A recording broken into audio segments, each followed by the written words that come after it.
Le morning, les GG, tout sur les dessus de l'actu, les grandes gueules. Parler beaucoup, manger l'argent, voyager beaucoup seulement, mais travailler beaucoup, créer des choses, emploi des jeunes, non, non, non.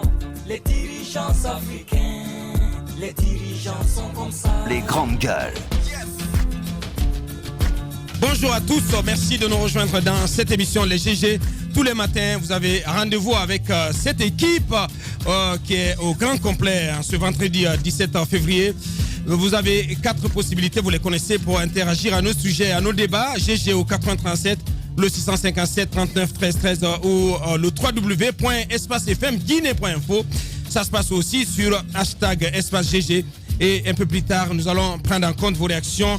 Dans cette émission, à la une, la crise politique en Guinée est entrée dans une phase critique dans ce début d'année, et cela a le don de préoccuper tant à l'intérieur de notre pays que la communauté internationale. Depuis quelques jours d'ailleurs, des voix s'élèvent au sein de celle-ci pour exprimer des inquiétudes au sujet de la tournure que prennent les événements en Guinée. La France, par la voix de son ministre des Affaires étrangères, Jean-Yves Le Drian, tout en appelant les parties guinéennes à l'apaisement et au dialogue, a déclaré, je cite, que l'engagement du président Alpha Condé à demander une réforme de la Constitution ne nous paraît pas être obligatoirement partagé ni par sa population ni par ses voisins.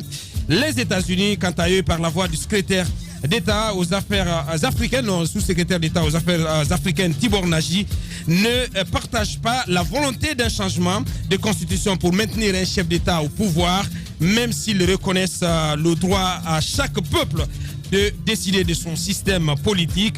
Ces déclarations interviennent dans un contexte où le FNDC, le front opposé justement à la perspective d'une nouvelle constitution, a décidé d'intensifier ses actions sur le terrain. De quel œil observe-t-il cette situation? Quelle approche de sortie de crise à ses yeux? Nous posons toutes ces questions à notre invité exceptionnel en ce vendredi, qui n'est autre que M. Khalifa Gassama Diaby, ancien ministre de l'Unité nationale et de la citoyenneté. Il sera avec nous un peu plus tard dans cette émission. Justement, le FNDC reste droit dans ses bottes, décidé à maintenir la pression sur le pouvoir d'Alpha Condé. Le front dressé contre une nouvelle constitution appelle à nouveau ses partisans à la résistance active et permanente dès le début de la semaine prochaine. Ceci après quelques jours de trêve. Jusqu'où iront-ils dans leurs actions? Comment sortir de l'impasse politique actuelle? Nous interrogerons M. Ali Ouba. Il est le président du modèle. Il est le président du modèle, parti membre donc du FNDC. Il va aussi prendre la parole chez nous ce matin. Merci de nous rejoindre. Toute l'équipe au grand complet. Mohamed Mara, bonjour. Bonjour Aboubakar, bonjour à tous. Jacques Lewaleno, bonjour. Bonjour Aboubakar, bonjour à tous. Monsieur le rédacteur en chef, Basekou, bonjour. Oui, bonjour Aboubakar, bonjour à tous. Madame Somoussa Yoruba, bonjour. Bonjour Aboubakar. Bonjour Alphonse Mara. Bonjour Aboubakar, bonjour à tous. Antoine Kourma, bonjour. Bonjour. Bien, pour commencer avec vous, Jacques Lewaleno, la Guinée réagit pas mal la sortie du ministre français des Affaires étrangères. Oui, donc Jean-Yves Le Drian, je crois que c'est pour la deuxième fois il aborde le sujet, il aborde la crise guinéenne. L'année dernière, il a été reçu par la même commission et là, il avait dit qu'il suivait l'évolution, n'est-ce pas, du débat autour d'un éventuel changement de constitution en Guinée. Et puis, en filigrane, il y avait bien entendu cette volonté d'aller à un troisième mandat, où la crainte qui était née au sein de l'opposition vis-à-vis, n'est-ce pas, des démarches du président de la République qui n'étaient pas assez claires sur cette question. Donc, mardi dernier, il a été beaucoup plus clair sur le sujet devant la commission donc des affaires étrangères du Parlement français. Il a laissé entendre que la France était préoccupée par rapport à la situation, par rapport à la crise. Et vous l'avez rappelé, il a clairement dit, et ça c'est l'opinion que se fait la France, donc la diplomatie française de la crise en Guinée. La situation est la plus sensible, c'est ce que Jean-Yves Le Drian dit dans la sous-région, c'est la plus sensible dans la sous-région. Ouais. Et l'engagement du professeur Alpha Condé ne nous paraît pas, pour le citer, donc être obligatoirement partagé par sa population ni par ses voisins. Et il y a bien entendu cette réponse qui est venue de la majorité présidentielle aussi. On a entendu Damaro qui disait qu'il n'est pas le ministre des Affaires étrangères de la Guinée. Et le ministre des Affaires étrangères donc répond et Mamadi Touré qui répond, mais de façon vraiment assez diplomatique. Dans des termes très diplomatiques. Dans les termes assez diplomatiques, je vais peut-être me faire le devoir de lire ce qu'on a pu trouver dans ces phrases. On a pu un extrait. Oui, un extrait. La République de Guinée, respectueuse de la souveraineté de tous les États, reconnaît le droit de tous les peuples du monde de faire le choix de leur avenir et de décider. Et tout comme ouverte au débat et à la contradiction propre à la démocratie, la Guinée reconnaît à chacun de ses citoyens et à d'autres le droit et la liberté de donner leur point de vue sur n'importe quel sujet qui ne peut faire l'unanimité dans aucun pays et dans aucune société démocratique. Après, il a terminé par rassurer, la République rassure tous ses partenaires que ces choix tiendront compte dans la transparence et l'équité de ses engagements. C'est ce qu'on peut lire donc en extrait dans cette déclaration, dans cette communication du ministre des Affaires étrangères. Il y a que d'une certaine façon, la diplomatie guinéenne se rend compte que ce qui se passe en Guinée intéresse la communauté internationale, intéresse, n'est-ce pas, les partenaires de la Guinée. N'est pas sur le continent. Oui, mais on a souvent tendance à dire qu'il y a un discours qui est unique et qui est perçu comme ça à l'étranger. Le seul discours n'est pas perçu à l'étranger. Il y a également d'autres discours qui sont perçus à l'étranger, notamment les discours de l'opposition. Et quelle lecture on peut faire? C'est nettement faire croire que ce qui se passe à l'interne est bien compris. Et il n'y a pas que ce seul discours qui consiste à dire que la population adhère à cette idée de changer la Constitution qui est en train de passer. Et il y a une opinion que la France se fait, même si, bien entendu, on peut avoir des réserves, on peut aller jusqu'à dire, comme il y a eu des réactions au Congo, parce que c'était le même Jean-Yves Le Drian, lorsqu'il a, sur la base des informations, disait-il, qu'il avait de la part de la Senko, mais également de l'Église du Christ du Congo, il avait estimé que les résultats qui étaient proclamés par la CENI n'étaient pas conformes à la réalité. Également, ces informations, quand il dit la situation en Guinée est la plus sensible dans la sous-région, et il va jusqu'à dire que ce n'est pas partagé ni par la population, ni par les voisins de la Guinée, cette opinion n'est pas créée par la France, c'est né à partir de la Guinée. Donc c'est à partir des informations qu'il recueille ici, notamment auprès de l'ambassade de la France en Guinée, mais également auprès des autres citoyens qui sont soit politiques, qui sont dans l'opposition. Oui, c'est aussi la réalité. Et puis, vous avez aussi rappelé la position du sous-secrétaire d'État américain aux affaires africaines, et qui n'est pas très opposé à la question du changement de constitution, d'une réforme constitutionnelle. Parce qu'il a dit que chaque peuple peut décider de son système politique. Maintenant, la crainte, et c'est toujours le troisième mandat qui revient, si cette volonté, derrière cette volonté, il y avait, n'est-ce pas, un agenda politique qui devrait aider le président de la République à se maintenir au pouvoir. Voilà donc, et si tu permets, il y a aussi une réaction hier. Et c'est la déclaration du Conseil chrétien de Guinée. Conseil chrétien. Ça, on ne l'avait pas. Oui, le Conseil chrétien de Guinée a fait une déclaration hier. C'est peut-être tardif, mais ça a été fait.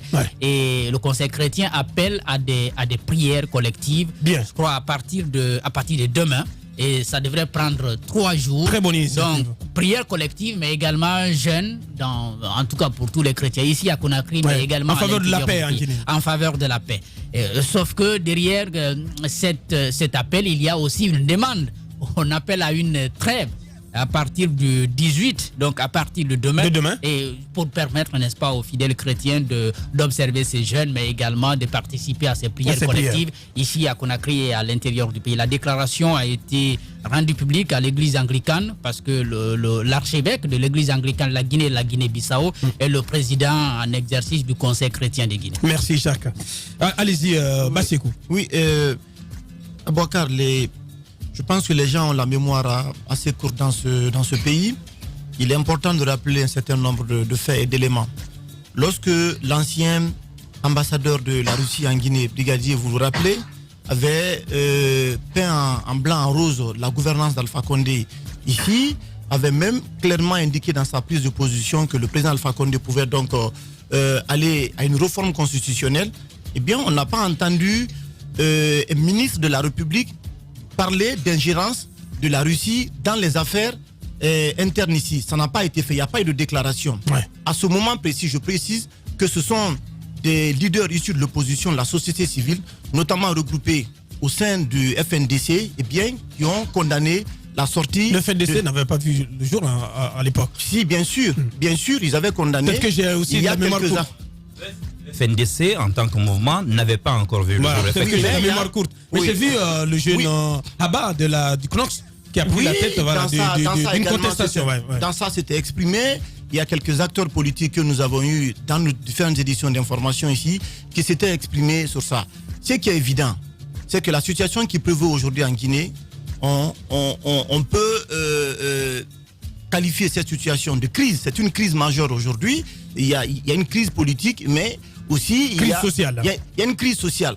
Donc il y a beaucoup de partenaires aujourd'hui à la Guinée qui ont investi dans ce pays et qui ne peuvent pas rester, et à mon avis, indifférents face à la crise aujourd'hui qui évolue dans ce pays. Par rapport à la sortie du ministre des Affaires étrangères de la France, quand il dit que le projet qui est porté par le président Alpha Condé n'est pas obligatoirement partagé par la population, d'abord sur place ici, c'est une réalité parce que vous Absolument. avez, depuis le 14 octobre 2019, date à laquelle le FNDC a décidé de lancer ces sites de manifestation, c'est des milliers de personnes qui défilent ici à Conakry, à l'intérieur du pays, pour exprimer leur opposition par rapport au projet porté par le président Alpha Condé.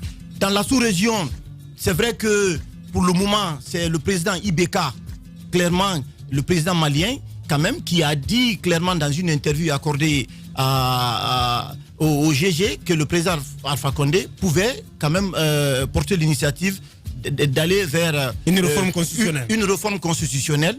Mais des présidents comme le président Mamadou Issoufou, par exemple, du Niger, qui a clairement dit que lui, il est d'accord pour la limitation du mandat. L'alternance politique. L'alternance politique. On a vu aussi les deux anciens chefs d'État également qui se sont rendus ici.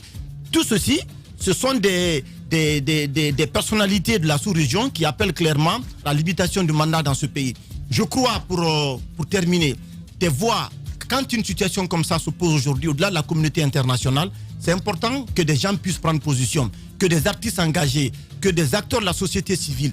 Parce que ce qui est en train de se passer aujourd'hui en Guinée, pratiquement on est en train de toucher le fond. Lorsque un projet comme ça est porté par un président, est porté par la mouvance présidentielle, Et qu'il est conflictogène. et que vous vous rendez compte, depuis le 14 octobre, c'est plus d'une vingtaine de Guinéens aujourd'hui qui ont été tués. Ce qui est évident, c'est que c'est du forcing qu'on est en train de faire. C'est une nouvelle constitution, certainement qu'on veut, entre guillemets, qu'on veut accoucher dans le sang parce qu'il y a eu beaucoup de tueries. Ouais. Et je pense que quand un projet comme ça est conflictogène, à mon avis, il faut reculer. Bien. Parce que après, vous devrez quand même laisser quelque chose à la génération future. Merci, Basseko. Allez-y, Antoine.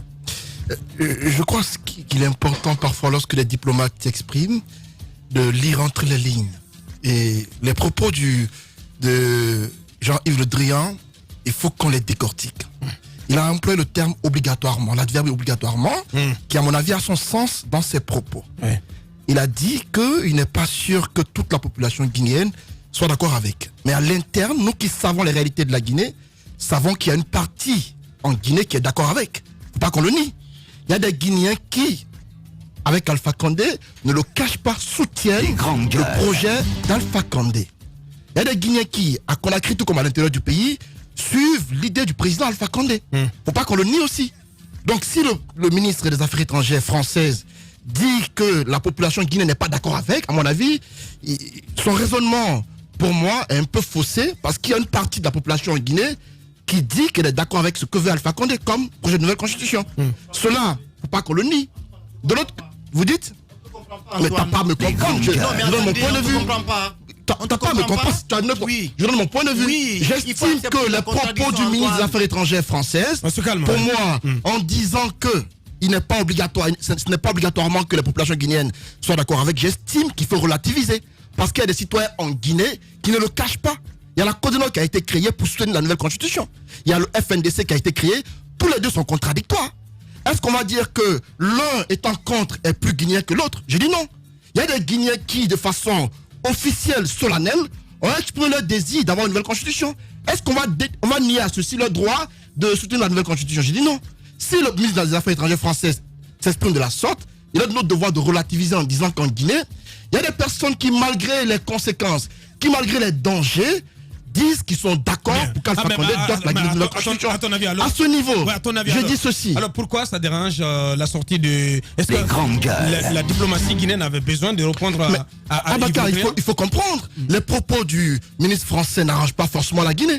C'est pourquoi le ministre Mamadi Touré a fait sa sortie. Si, comme l'a dit Bassekou... Mais quand il dit que ce n'est pas obligatoirement partagé, ça veut dire que ça veut dire qu'il y a une partie qui est pour, ça veut dire que ce n'est pas exclu. Voilà. Ça veut dire que ce n'est pas exclu qu'il y a des... Mais non, vous avez dit... Quelle mouche a piqué les aïeux de la Guinée? C'est ce que mais il est de leur devoir de répondre à un tel propos qui ne les arrange pas. Il a dépeint la réalité. C'est ce que je dis. Il est de leur devoir de répondre à un propos venant d'un homologue français qui a leur avis cynique. Un propos de quelle nature? De nature à peut-être montrer une réalité qui, selon eux, n'est pas forcément réelle. Et à mon avis, et je l'ai dit tantôt dans ce studio, je le réitère encore une fois. Doter la Guinée de nouvelle constitution, à mon avis, n'est pas forcément dit que le président Alpha Condé va se représenter. Ça, je le réitère. Bien. Et je vais le dire encore ce matin. Je maintiens mes propos. J'estime qu'Alpha Condé, dans le contexte où nous sommes, je suis sûr d'une chose, ne sera pas candidat en 2020. On a vu ce projet qui a été publié. Alassane Ouattara en Côte d'Ivoire a surpris plus d'un. Il a dit à Katiola que si ceux de sa génération étaient candidats aux élections, qu'il ne serait pas candidat, qu'il serait candidat aussi. Mais pour le nouvel an, il a surpris tout le monde en disant qu'il ne serait pas candidat. Chez nous, peut-être c'est le calendrier qui retarde, mais j'estime que le président guinéen peut surprendre en 2020 en disant officiellement, je préfère cette autre expression, en disant officiellement qu'il ne serait pas candidat. Mais il ne faudrait pas qu'on essaye de diffuser une image de la Guinée en faisant croire que tout est en train de partir en feu dans le pays. Ce qui, à mon avis, n'est pas le cas. J'étais récemment à l'intérieur du pays à Bakar Diallo. J'ai compris une chose. J'ai fait 5 jours sans me connecter sur Internet, sur Facebook. Mais quand je me suis connecté, j'ai compris de quoi souffraient nos compatriotes qui sont à l'étranger. Parce que ce que je comprends, c'est quoi? C'est qu'il y a beaucoup de Guinéens qui, de façon express, de façon parfois délibérée, font en sorte de diffuser les images de la Guinée qui, pour moi, ne sont pas honorables. Parce que quand j'appelle à Conakry pour comprendre ce qui ne va pas, ce que je reçois comme information et ce que je vois sur la toile ne sont pas conformes, c'est pas de la réalité. Et à mon avis, ce n'est pas honorable pour des personnes qui se disent patriotes. Parce que la Guinée appartient à tout le monde. On n'a pas intérêt de la brûler. Et donc, il faut qu'on fasse attention à ne faire des gestes. Merci, grand garçon. Allez-y, madame Hero. Allez-y. Non, mais je ne sais pas par quoi commencer en écoutant Antoine ce matin. Quand il dit qu'on a l'impression que la Guinée est en train que tout est en train de partir en friche et que ce n'est pas le cas. Je ne sais pas qu'est-ce qu'il faudrait pour que ce pays s'enfonce. Qu'est-ce qu'il faudrait davantage? Parce que imaginez, à chaque manifestation, on a des pertes en vies humaines. À chaque manifestation, vous avez des concessions qui sont violées, des violations de domicile, on vient des destructions de biens privés, on entre dans des mosquées, on détruit des choses. Vous avez vu ce qui s'est passé à Koloma avec... Ils sont venus, les femmes étaient en train de cuisiner. Ils ont tout déversé par terre, ils ont pris les biens des femmes, des gens, ils ont mis dans le puits. Ils ont cadenassé, ils sont partis. Je ne sais pas, ça c'est pas une image inventée. Prendre des images comme ça, décryptées par la presse, donner l'information, dire aux organisations nationales et internationales que ça ne va pas dans le pays. Je ne vois pas qu'est-ce qui pourrait pousser un pays. Vous ne pouvez pas tout Je ne vois pas qu'est-ce qui pourrait un pays vers l'abysse plus que ça. Il y a des personnes qui dans ce pays de façon intentionnelle. C'est des positions comme ça qui font que on va aller de mal en pis parce que les gens pensent qu'il y a des images, il y a des mots moindres. Il n'y a pas un mal moindre. Quand une personne perd la vie, ce n'est pas un mal moindre. Il ne faut pas banaliser les choses. La vie humaine est sacrée. Quand on en arrive là, la communauté internationale va réagir. Les organisations de défense des droits de l'homme vont réagir. Vous avez vu, comment on appelle la sortie de Human Rights Watch. Je pense qu'à un moment donné, il faut savoir raison garder. C'est des alertes pour vous dire, attention, vous allez droit dans le mur, attention, des dangers vous guettent.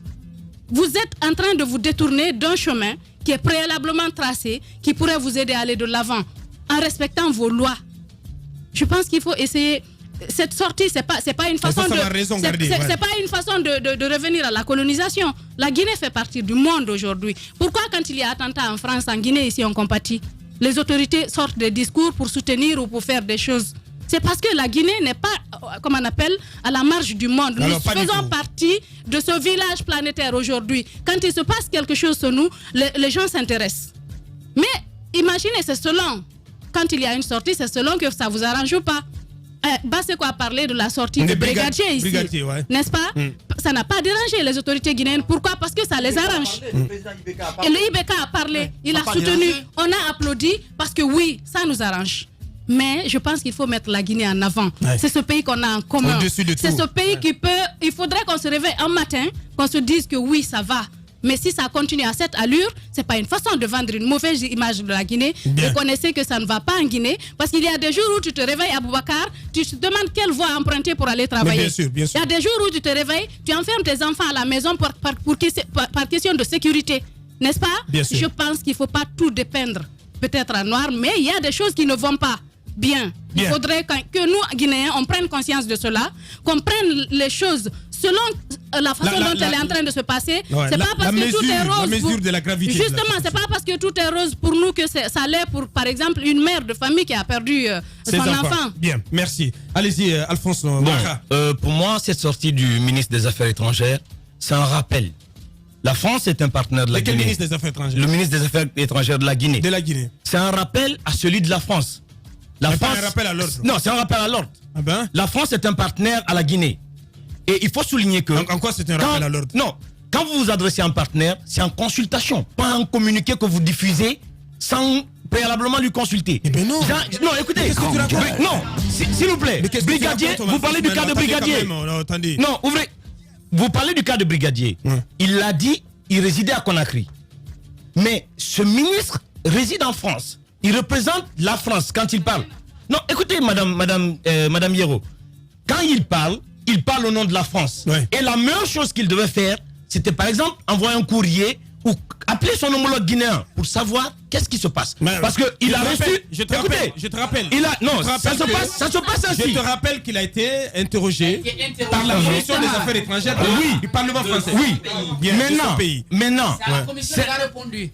C'est à cette commission il a répondu. Bien. Et cette réponse, il ne devait pas se prêter à cette réponse.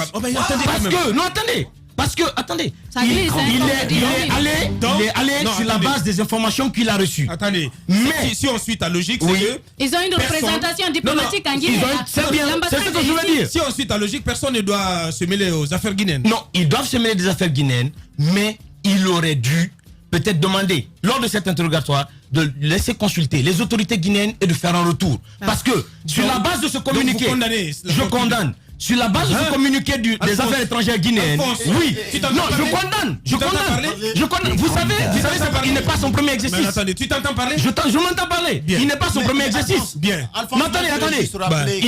Il n'est pas son premier exercice en Afrique. Écoutez, Alphonse, franchement. Écoutez, aujourd'hui, qu'est-ce qui se passe? Ce communiqué du ministère des Affaires étrangères sonne comme si le gouvernement guinéen n'avait pas été consulté par son partenaire français avant d'en parler. Est-ce qu'ils en ont besoin? Ils en ont besoin. Bien. C'est des partenaires. C'est pas, comme l'a dit, on n'est pas dans ce système où il y a un qui domine l'autre. Dans leur communiqué, ils l'ont rappelé. Chaque pays a cette liberté d'adopter son mode de gouvernance. Et la France devait le remarquer avant de parler. Bien. Voici pourquoi le ministre, il y a plusieurs sorties. Il ne s'est pas prononcé dessus. Mais s'il a décidé de se prononcer sur ce cas, il faut comprendre qu'il y a quelque chose qui n'a pas marché. Et quelque chose qu'il n'a pas apprécié. Pourquoi il ne s'est pas prononcé sur la sortie du brigadier? Bon, la sortie du brigadier, on dirait que c'était un cas de faveur pour eux. Ils ne pouvaient pas se prononcer dessus. Mais non, attendez. Et cette fois-ci, c'est un cas qui ne va pas dans leur camp et ils auraient dû être consultés. Ouais, pauvre de toi, Alphonse, il est mal à l'aise. Je l'ai complètement zigouillé en direct. Allez-y, Mohamed Mara. Non, c'est quand même un peu ahurissant ce que j'entends parce que sonder les milieux diplomatiques pour comprendre ce que la Commission de l'Union européenne pense de la Guinée en ce moment. Dans les consultations sur la Guinée, que ce soit avec les sociétés civiles, je veux dire à l'international ou interne, les gens pensent même déjà à un plan de transition. C'est vous dire que la situation est plus grave que ce que vous imaginez. Si vous pensez que ces gens-là ne doivent pas se mêler de ce qui se passe, je rappelle qu'au moment où Alpha Condé est arrivé au pouvoir en Guinée, il y avait un discours anti-français mais très accru chez nos populations. M. Alpha Condé s'est battu longtemps pour remettre la France au centre du débat politique guinéen. Ce qui vous choque, je ne sais pas ce qui vous choque dans cette histoire, dans la mesure où, en 2010, c'était quand même Bernard Kouchner qui s'exprimait à tort et à travers sur la situation en Guinée. Au même poste. Et là, ça ne dérangeait pas M. Alpha Condé. On a dressé ici couche et couvert pour Kouchner, ici à Conakry. Les grandes Donc, gueules. je ne sais pas qu'est-ce qui vous dérange. Vous savez, je pense qu'il y a du chantage dans cette histoire. La Guinée d'Alpha Condé aujourd'hui fait du chantage aux affaires, notamment dans le milieu des mines à la France. Vous savez, ces 2 dernières années, on a redistribué complètement la carte minière, vous le savez. Il a créé une sorte de petit Moyen-Orient dans nos mines, en invitant toutes les puissances qui puissent exister sur Terre. Ouais. En allant des États-Unis jusqu'à l'Australie, en passant par la Russie, la Chine, la France, les Anglais, l'Ukraine. Il a mis tout le monde. Ouais. Il préparait son coup. C'était justement par rapport à cette histoire. Il y a un second chantage dont on ne parle pas. C'est le chantage à l'éco, cette monnaie unique de la sous-région. Parce qu'aujourd'hui, on dit non, Ouattara a porté le projet seul. On a oublié que la Guinée et le Nigeria sont à l'initiative de ce qu'on appelle la ZMAO. Et qu'à terme, 2020, on en parlait déjà depuis 99-2000, à terme 2020, devait permettre de réunifier la monnaie de la ZMAO et la monnaie de l'UEMOA pour fusionner et faire une seule monnaie. On a oublié ça. Et aujourd'hui, on est en train de sortir des choses. Il y a ce que j'appelle le chantage également au chaos dans la sous-région. On pense que la France est tellement occupée. Au Mali, je vous rappelle quand même que le mois passé, les Français ont perdu 13 soldats. Ouais. Faut pas l'oublier. Donc, penser aujourd'hui que la France ne se sent pas concernée, je pense que c'est ne pas comprendre ce qui est en train de se passer totalement dans la sous-région. Et quand on dit Facebook, la France ne s'informe pas à partir de Facebook. La France a tous les leviers en Guinée pour savoir ce qui se passe. Il y a des rapports qui sont faits sur la Guinée. Maintenant, laissons la France. Intéressons-nous à ce que fait le continent. Vous connaissez Afrobaromètre? Bien sûr. Qui mènent des études. Ils sont en ce moment dans la série 7 de leurs études. 34 pays sont concernés. La Guinée, bizarrement, fait partie des 3 dernières séries d'études. Depuis 2014. Et vous savez, les conclusions d'Afrobaromètre qui mènent des enquêtes, et là, c'est des instituts les plus sérieux d'Afrique. Ça commence par l'Afrique du Sud, le Ghana, le Kenya, le Ghana. Plein de pays participent, y compris notre pays. Vous savez, quand ils ont fait leur dernier sondage sur la Guinée et la Côte d'Ivoire, c'est quoi les proportions de personnes opposées à un principe de troisième mandat? 86% en Côte d'Ivoire, 84% en Guinée. Ça, ce sont nos propres études en tant qu'Africains.